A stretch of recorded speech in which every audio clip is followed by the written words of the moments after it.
He said, I don't think I'd ever love my wife. He said, she was acceptable. She came from the right family. She was the right kind of person. He said, I've lived my whole life like that. Now I'm 62 years old and I'm just waking up to it. I've never done a single thing in my life because I wanted to do it. Everything I've ever done has been something that's been imposed on me by outside forces. I said, what do you mean, Steve? He said, well, I went to prep school with you because that's where my parents wanted me to go. Then I went to the University of North Carolina because my dad went to the University of North Carolina. And then I pledged fraternity, the fraternity my dad was in.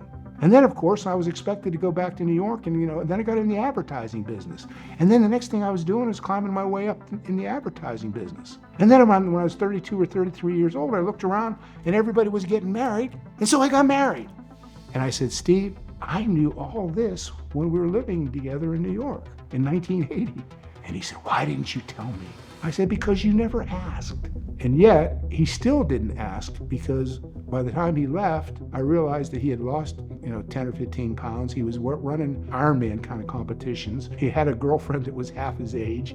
The only thing that was missing was the red Corvette. He was going through the classic midlife crisis, right on schedule, just like he got married on schedule, just like he went to Carolina on schedule, just like he went to...